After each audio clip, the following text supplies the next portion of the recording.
Buenos días, son las 8 de la mañana y tenemos ya esa decisión en las últimas horas de Jerome Powell.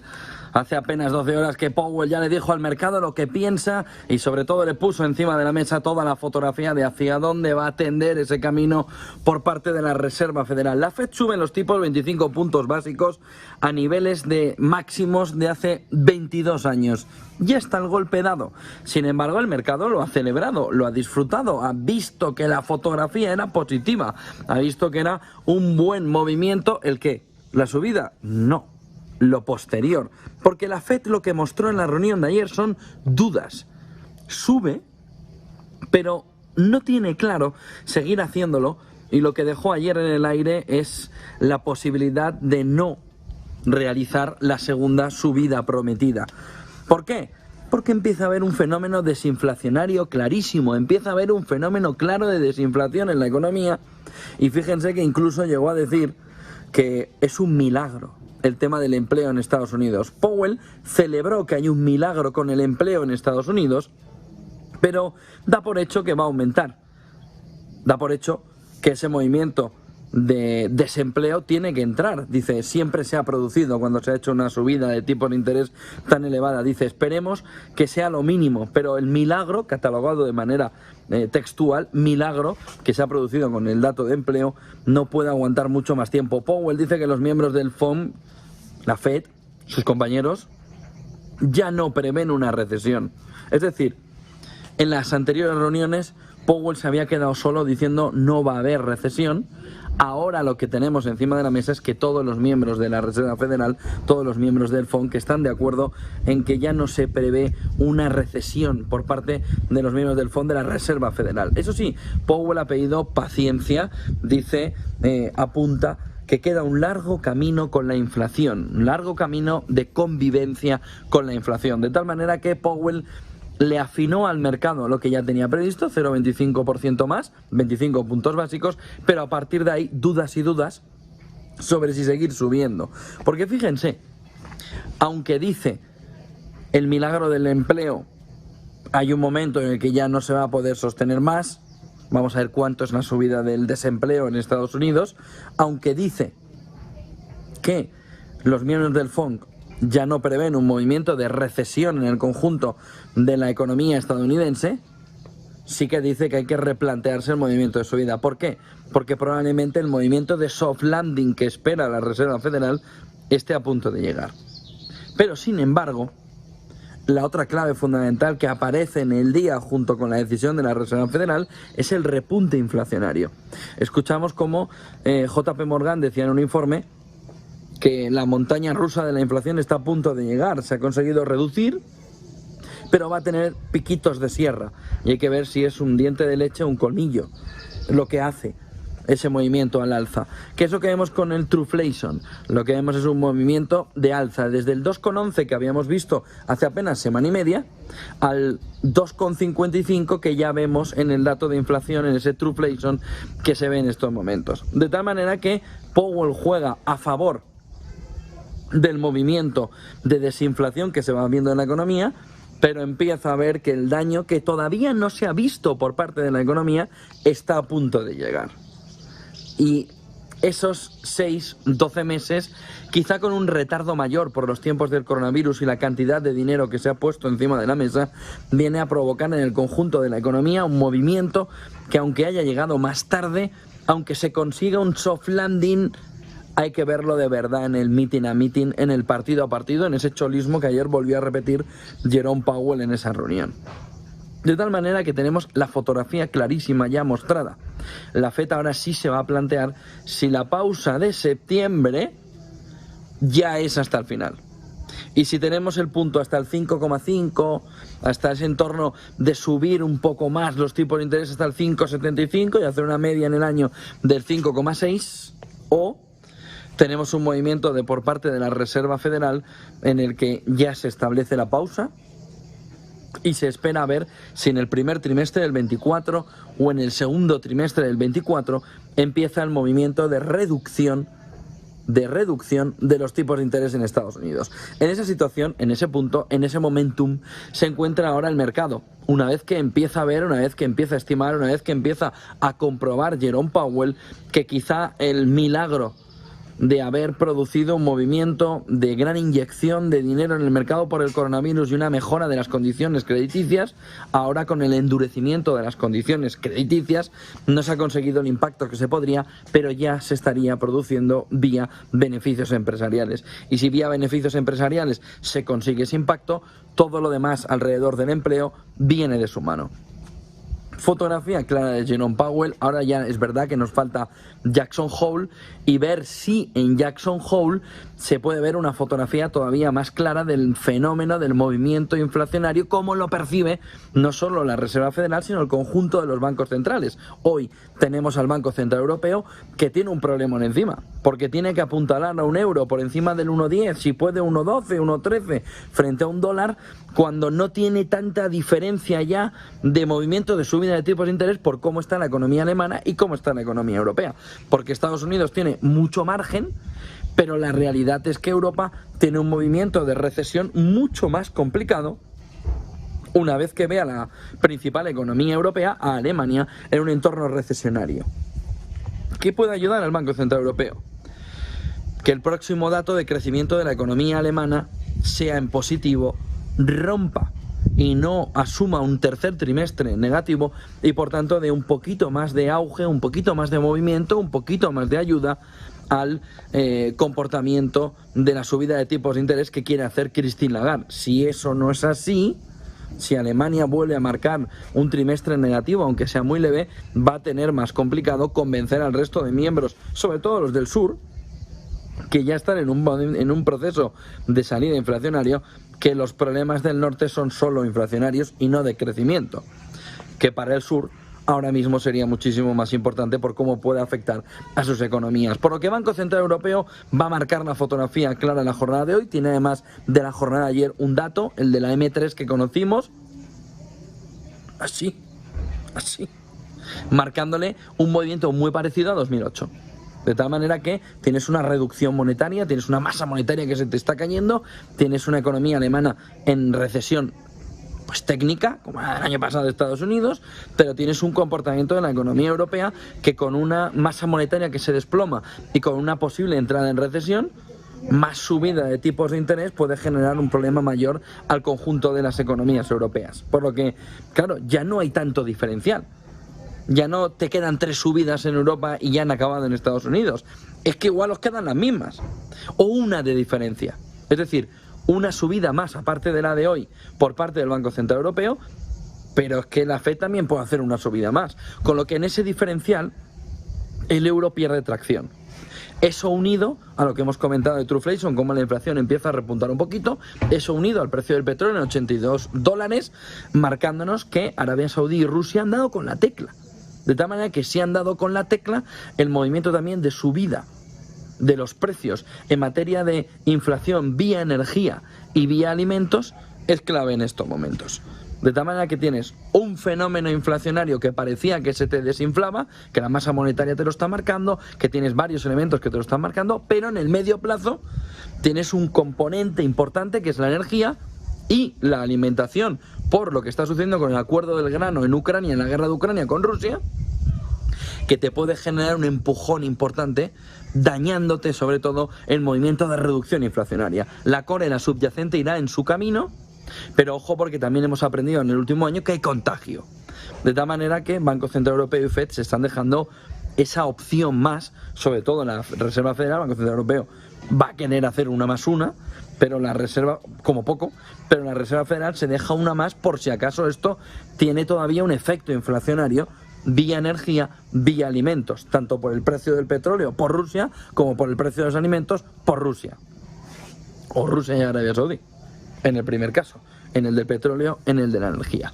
De tal manera que esa fotografía queda clara. Nos entramos en claves de la guerra de Ucrania con un apéndice anterior a las claves de la guerra de Ucrania, que es lo que está sucediendo, mirando la fotografía de la guerra de Ucrania desde un punto más de bloque o de Segunda Guerra Fría, lo que está sucediendo con la salida de Italia, que al parecer, por lo que está informando Bloomberg, habría comunicado ya Meloni a Joe Biden que va a abandonar el acuerdo que tendría que haber o que tendría que renovar después de 5 años Italia con China.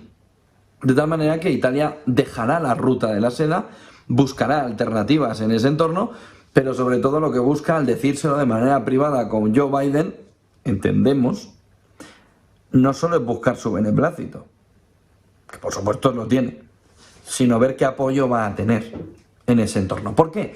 Porque la clave fundamental está en ver qué garantías tiene Italia de que al salir de esa ruta de la seda, que le podía generar unas cantidades importantes, sobre todo de comercio internacional, ¿qué le puede dar a cambio sobre todo el bloque? En este caso Estados Unidos, una vez que Europa lo tiene más controlado. De tal manera que ahora hay que esperar la reacción de China. No va a ser positiva ni buena, ni para Italia ni para Estados Unidos, porque China sabe perfectamente, y se confirma ahora que Meloni se lo dice de manera privada antes que a nadie a Biden, que las presiones de Washington son la clave fundamental para que Italia abandone el acuerdo de la seda. Después de un acuerdo que se tenía que renovar cada 5 años, no lo va a renovar, y es un golpe importante también para China. Pero sobre todo le refleja ya a China que el mundo de bloques se está estableciendo de una manera más veloz, más rápida, porque lo importante no son solo los criterios económicos. Si fueran esos, firmaría Italia. Lo importante en este escenario es el bloque. Y claro, entonces China también va a mirar por su bloque en un entorno como el actual. Entrando de lleno pero era un apéndice importante para iniciar, o un prefacio importante para iniciar las claves del día, vemos cómo hay un nuevo ataque de Rusia en la última jornada que hay que destacar o hay que dividir en dos partes. Por un lado, un ataque de 36 misiles interceptados, por otro lado 6 Kinzhal, es decir, misiles supersónicos rusos que no han podido ser interceptados. Y ojo, porque en esta semana ya ha sucedido 2 veces esto mismo. En el entorno de Odessa lo volvimos a ver en la jornada de ayer.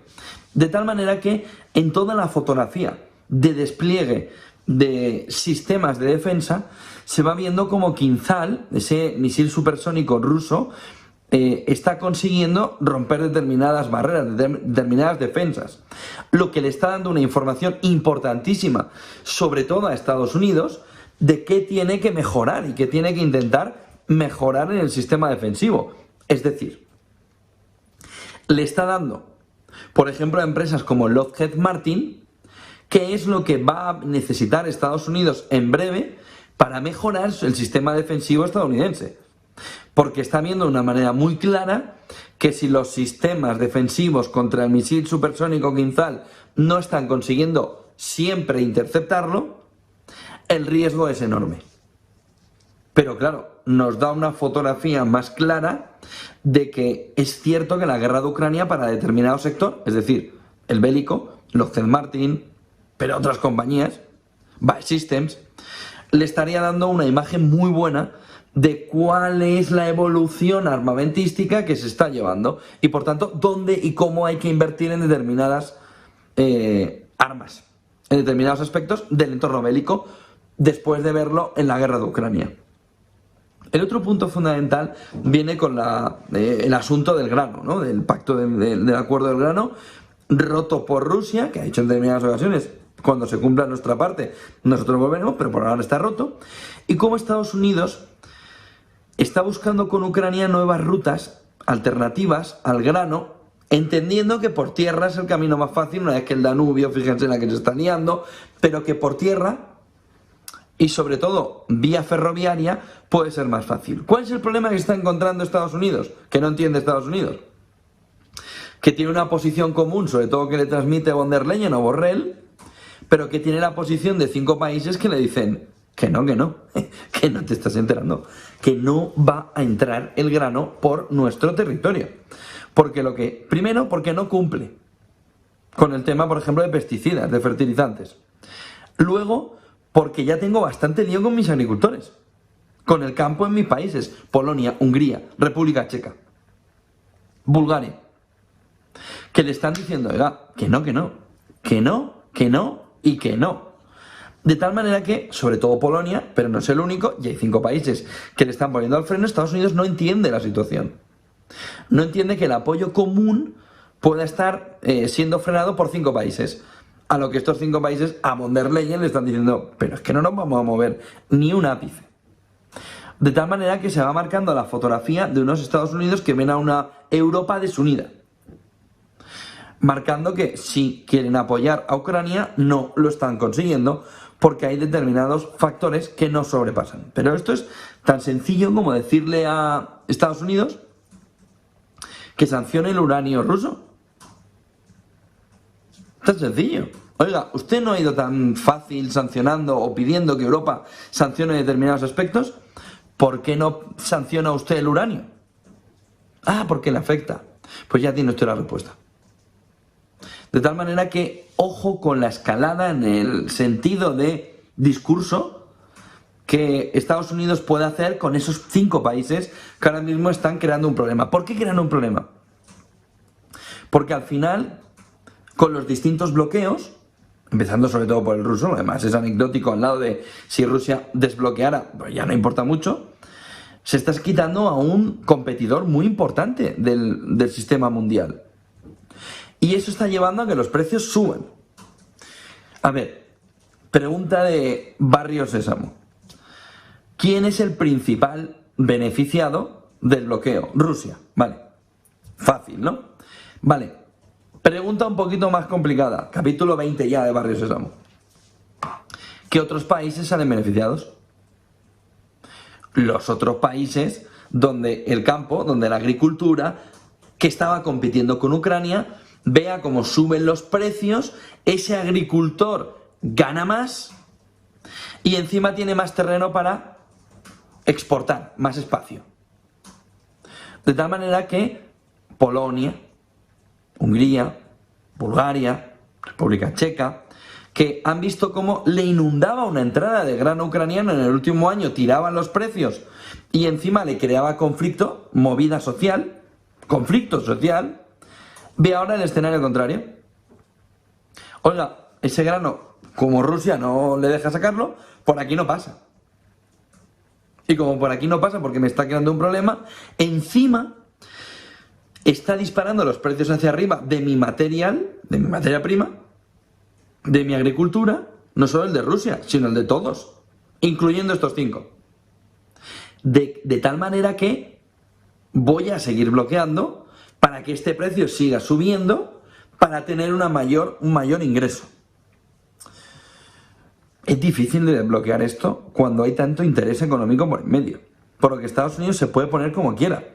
Pero estos 5 países no solo es la situación del problema social, es sobre todo el beneficio económico que ahora mismo están viendo, igual que Rusia, ¿eh? Que lo que ves, hemos eliminado un actor fundamental, mis ingresos suben, miel sobre hojuelas. No sale su mercancía y subimos el precio, con lo que también obtengo un beneficio mayor. Va a ser complicado de desbloquear, porque el factor económico aquí es fundamental, es clave y es enorme. El otro punto fundamental del día viene alrededor de Borrell. Borrell ha hecho una reflexión de estas suyas en el que ha dicho que Ucrania puede defenderse tanto dentro de su territorio como fuera de su propio territorio a través de drones. Es decir, oiga, es que usted ha estampado un dron en un ministerio en Moscú. Y dice Borrell, bueno, es que Ucrania tiene derecho a que allí donde se están lanzando los ataques, atacar. Bueno, no es exactamente eso lo que está sucediendo. Esos drones están atacando en muchos sitios. Donde les están atacando y donde se piensa atacarles. De tal manera que, ojo, porque Borrell ha pasado ahí, ¡pum!, una línea roja de opinión que en Rusia no debe sentar demasiado bien y que puede poner en el foco una cuestión de, vale, te lo aceptamos. Piensen, miren, te lo aceptamos. Como nosotros estamos atacándole, entonces le damos legitimidad a que ataquen nuestro territorio, ¿vale? Porque nosotros somos los que atacamos, ¿vale? Piensan los rusos. Pero él nos ataca con material de Europa, piensan los rusos. Por lo que, si ellos pueden atacar a Rusia, Ucrania, piensan los rusos. ¿Por qué? nosotros estamos atacándole desde el territorio ruso, piensa los rusos, entonces Europa, que le está dando armas, y Estados Unidos, que le está dando armas, también se supone que nos están atacando desde su propio territorio. ¿Lo empiezan a entender? El lío que se ha metido Borrell por en medio es enorme y se lo podía haber evitado si quiere evitar una escalada, sobre todo hacia el territorio europeo, porque le está dando a Rusia un argumento. Podemos decir, es que Rusia no lo necesita, ya va por libre. Bueno, vale, perfecto, pero le está dando un argumento extra para que Rusia diga, te aplico el mismo argumento. Vamos a pensar que vamos a ver que las cabezas pensantes están en Europa o en Estados Unidos. Por lo que si Ucrania tiene legitimidad para atacar en Rusia, los rusos, Rusia, Putin, puede decir, uy, nos está abriendo Borrell una posible legitimidad a atacar de donde sale el ataque a Rusia. Vamos, el lío es descomunal, ¿eh? Es decir, ese planteamiento puede ser un error garrafal si vamos a ver 3-4 meses vista para adelante, pero puede ser un error garrafal de la diplomacia europea. Es decir, el movimiento de Borrell, que se ha entendido poco diplomáticamente entre los distintos países europeos, en plan, ¿para qué te metes en esto?, tiene sobre todo esa visibilidad que a muchos países europeos no les está gustando un pelo. ¿Dónde? A Polonia, por ejemplo. Por lo que cuidado con el argumento y hacia dónde puede escalar. Ahora ya mirando directamente hacia Europa. Pero vamos a ver cómo avanzando. Elecciones 23J. Tenemos casi 5 días ya de un espectáculo espectacular en el que no queda claro si quieren, no quieren, cómo, cuándo, venga, tú, yo, el otro, pero la que se está liando es brutal. Empecemos por lo que no está en el foco, que es el Senado. Vale, ¿qué ha sucedido en el Senado? Que a falta del voto extranjero, el PP tiene un control mayúsculo, en el que va a poder bloquear, por ejemplo, va a poder activar un 155 en Cataluña. No es menor. Alrededor de la petición de Junts de referéndum de autodeterminación. ¿Quién tiene la llave? El Senado. ¿Quién tiene la mayoría en el Senado? El PP. Va a poder seguir con el bloqueo al Poder Judicial, al Consejo General del Poder Judicial, precisamente por tener el control del Senado. Va a poder bloquear, por ejemplo, Radio Televisión Española. Ojo, porque se nos ha quedado fuera del foco. Y luego viene la otra fotografía. Oiga, ¿cómo tiene el PP mayoría absoluta en el Senado? ¿Cómo tiene esa amplísima mayoría? Y el PSOE se ha dado ese batacazo en el Senado. Es decir, ¿la gente ha votado PP y PSOE en el Congreso y Senado? Uy, porque la fotografía es un poco rara que nos ha quedado. ¿La gente ha votado Vox PP en el Senado o Congreso? Eso puede tener sentido. Sumar PSOE, eso puede tener sentido. Pero habría que mirar con detenimiento, hay que mirar con detenimiento lo que ha sucedido en el Senado en contraposición con el Congreso. Dejémoslo ahí. Pero es raro de narices. Esperanza Aguirre, que lleva unos días activa,